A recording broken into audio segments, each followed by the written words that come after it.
آج کل ان 1-2 مہینوں میں افغانستان سے جو خوارج ہیں یا ان کے جو سہولت کار ہیں، جو ان کے پاکستان میں سہولت کار ہیں، وہ اس ایشو کو بہت زیادہ اٹھا رہے ہیں۔ اور ابھی آپ نے دیکھا کہ مفتی نور ولی صاحب کی جو نئی ان کا بیان آیا 1 ہفتہ پہلے، اس میں شیخ الاسلام حضرت مفتی محمد تقی عثمانی دامت برکاتہم کی ویڈیو لگائی انہوں نے، جو حضرت نے خوارج کے خلاف بیان دیا تھا، اس پر اس کا جواب دیا انہوں نے، اور اس جواب میں انہوں نے کہا کہ اصل میں 500 علماء کرام کے فتوے سے ہم نے شروع کیا تھا کہ 500 پاکستان کے مفتی حضرات نے فتویٰ دیا تھا کہ پاکستان کی فوج اسلامی فوج نہیں ہے اور ان سے جنگ کرنا یہ جہاد ہے۔ اور اس کے ساتھ دوسری وجہ انہوں نے یہ بتائی کہ لال مسجد کا جو آپریشن تھا اس میں طالبات کو فاسفورس بموں سے بھون دیا گیا۔ اس سے پہلے بھی جتنے ان کے مختلف گروپ میں جو ان کے بیانات چل رہے ہیں، جو وہ لوگوں کو ترغیب دیتے ہیں، تو وہ لال مسجد کی طالبات کا ہر جگہ حوالہ دیتے ہیں، پھر محمد بن قاسم کا حوالہ دیتے ہیں۔ تو آج کل یہ جو حملے ہو رہے ہیں پورے خیبر پختونخوا میں، بلوچستان میں، اس کے پیچھے لال مسجد کا یہ جو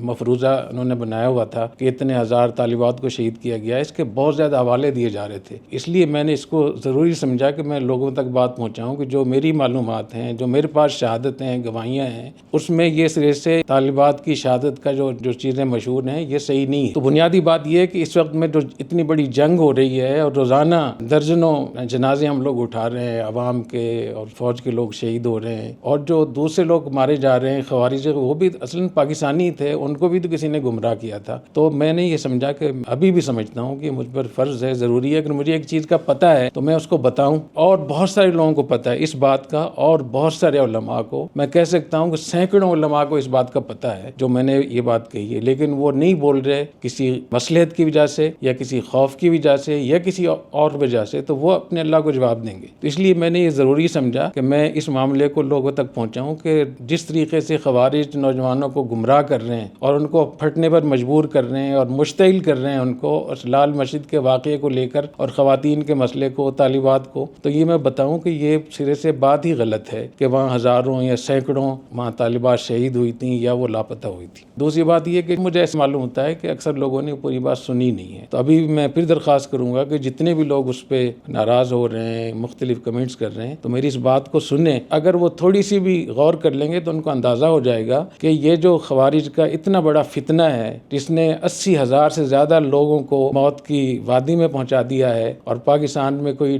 150 ارب ڈالر کا نقصان پہنچا دیا ہے، اور ہزاروں فیکٹریاں برباد کر دی ہیں، ہزاروں لوگ بے گھر کر دی ہیں، اور اس کی وجہ سے اسلام اور پاکستان اور مدارس اور علماء اور مشائخ اتنے زیادہ بدنام ہو رہے ہیں، اور یہ عروج پر ہے۔ اگر اس بات کو سوچیں گے تو آپ کو اندازہ ہو جائے گا کہ اس پہ بات کرنا ضروری تھا، اور میں آئندہ بھی بات کروں گا انشاءاللہ تعالی۔ اور میں JTR والوں سے یہ بھی کہوں گا کہ اگر آپ فیس بک پہ یا YouTube پہ اگر ان چیزوں کو آپ شائع کر سکتے ہیں، آپ کو اجازت ہے، تو مفتی نور ولی صاحب ہوں یا قاری شعیب صاحب ہوں یا اور جتنے بھی ان کے لوگ ہیں، جو ان کے بیانات آ رہے ہیں، جو ویڈیوز آ رہی ہیں، تو اس میں کتنی مرتبہ انہوں نے لال مسجد کے طالبات کا حوالہ دیا ہے، اور اس پہ جتنے بھی جو ترانے بنے ہوئے ہیں پشتو میں، باقاعدہ نام لیا جاتا ہے۔ پشتو بھی مختلف قسم کی، وزیرستان کی پشتو میں بھی ترانے ہیں، قندھار کی پشتو میں بھی ترانے ہیں، اور جلال آباد اور پشاور کی پشتو میں بھی ترانے ہیں، فارسی میں بھی ترانے ہیں۔ تو اتنے بڑے پیمانے پر جس ایشو کو بنیاد بنا کر یہاں قتل عام کیا جا رہا ہے، جتنے لوگ وہاں شہید ہوئے لال مسجد میں،